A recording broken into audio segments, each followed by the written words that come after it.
गुजरा साल राजनीतिक गतिविधियों के लिहाज से बेहद गर्मागर्म था। इसकी शुरुआत 5 प्रमुख राज्यों में चुनाव के साथ हुई। इनमें यूपी और पंजाब शामिल थे। इसका अंत गुजरात और हिमाचल प्रदेश के चुनाव के साथ हुआ। पंजाब के रूप में कांग्रेस ने एक और राज्य गंवाया, हालांकि हिमाचल जीतकर उसने कुछ हद तक भरपाई की।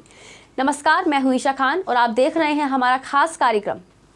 पंजाब में ऐतिहासिक जीत दर्ज करने के बाद आम आदमी पार्टी ने राष्ट्रीय स्तर पर अपनी मौजूदगी दर्ज कराई। गुजरात जैसे राज्यों में फायदा मिलने के बाद उसके हौसले बुलंद हैं। बीजेपी ने 2022 में अपने दबदबे को बनाए रखा। यूपी, गुजरात और असम जैसे राज्यों में पार्टी ने विजय पताका फहराया। गुजरात में तो उसने किसी दल को टिकने ही नहीं दिया। प्रदेश में उसकी अब तक की सबसे बड़ी जीत इसका सबूत है। अब 2023 आ गया है। ये साल 2 वजहों से महत्वपूर्ण है। पहला, 2023 यानी इस साल 9 राज्यों के अलावा केंद्र शासित प्रदेश जम्मू कश्मीर में चुनाव होना है। दूसरा, इन विधानसभा चुनावों को 2024 के लोकसभा चुनाव का सेमीफाइनल माना जा रहा है। आइए यहाँ कुछ पॉलिटिकल ट्रेंड पर नज़र डालते हैं जिन पर इस साल देश भर की नज़र रहेगी। इस साल कई राज्यों में चुनाव होने हैं। इन्हें 2024 में होने वाले लोकसभा चुनाव का सेमीफाइनल बताया जा रहा है। पूर्वोत्तर के राज्यों के अलावा कर्नाटक, मध्य प्रदेश, राजस्थान, छत्तीसगढ़ और तेलंगाना में भी इस साल विधानसभा चुनाव है। उम्मीद है कि इन राज्यों में फरवरी-मार्च में चुनाव होंगे। इनकी विधानसभा चुनाव का कार्यकाल मार्च में अलग अलग तारीखों पर खत्म हो रहा है। कर्नाटक की 224 सदस्यीय विधानसभा का कार्यकाल 24 मई को समाप्त होगा। बता दें, बीजेपी शासित इस राज्य में चुनाव अप्रैल के अंत या मई की शुरुआत में हो सकता है। वहीं मिजोरम और छत्तीसगढ़, मध्य प्रदेश, राजस्थान और तेलंगाना की विधानसभाओं के कार्यकाल इस साल दिसंबर और जनवरी 2024 में अलग अलग तारीखों पर समाप्त होंगे। मिजोरम की 40 सदस्यीय विधानसभा का कार्यकाल 17 दिसंबर को समाप्त होगा, जबकि छत्तीसगढ़ और मध्य प्रदेश विधानसभाओं का कार्यकाल 3 जनवरी और 6 जनवरी 2024 को समाप्त हो रहा है।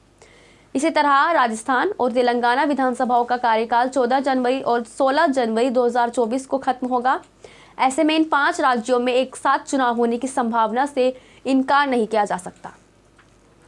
9 राज्यों के विधानसभा चुनावों में अलावा केंद्र शासित प्रदेश जम्मू कश्मीर में भी इस साल चुनाव होने की संभावना है।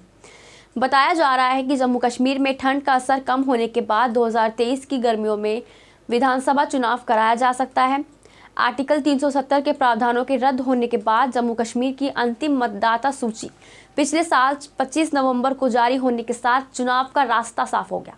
इस साल जिन राज्यों में चुनाव होना है उनमें से ज़्यादातर में मुकाबला बीजेपी बनाम कांग्रेस होने वाला है। इसका मतलब ये हुआ कि आप सहित विपक्ष के ज़्यादातर दलों के लिए राष्ट्रीय स्तर पर मौजूदगी दर्ज करने के अवसर कम है।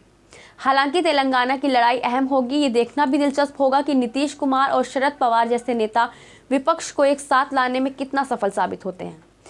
2024 में अगर विपक्ष को बीजेपी को कड़ी टक्कर देनी है तो वे सिर्फ एक बात पर निर्भर करेगा, विपक्ष इसके लिए कितनी मजबूती के साथ खड़ा होता है। राहुल गांधी ने 2022 का ज़्यादातर समय कांग्रेस की भारत जोड़ो यात्रा में निकाला। ये यात्रा 26 जनवरी को संपन्न हो सकती है। इसे कांग्रेस के काडर में जान फूंकने की ईमानदार कोशिश के तौर पर देखा जा रहा है। उम्मीद की जा रही है कि 2024 में कांग्रेस की किस्मत पलटने में सफल होगी, लेकिन यात्रा के नतीजों का सही टेस्ट 2023 में हो जाएगा। राजस्थान, कर्नाटक, छत्तीसगढ़ और एमपी में कांग्रेस का भगवा पार्टी के आदि से सामना होगा। कांग्रेस के नए अध्यक्ष मल्लिकार्जुन खड़गे भी संगठन स्तर पर कुछ बदलाव लाकर पार्टी को एक करने की कोशिश में जुटे हैं। दक्षिण राज्य में कांग्रेस का प्रदर्शन उनका अपना भविष्य तय करेगा। भारत को 11 महीने के लिए G20 की अध्यक्षता मिली है। दिसंबर 2022 में इसकी शुरुआत हो गई थी। ये देश के लिए कूटनीतिक नज़रिए से उत्साहित करने वाला है, लेकिन इसके अलावा राजनीतिक नतीजे भी हैं। पूरे 2023 के दौरान भारत कई G20 बैठकें करेगा। तो आपको हमारी स्टोरी कैसी लगी हमें कमेंट करके ज़रूर बताएं। साथ ही हमारे चैनल को लाइक, शेयर और सब्सक्राइब करना ना भूलें।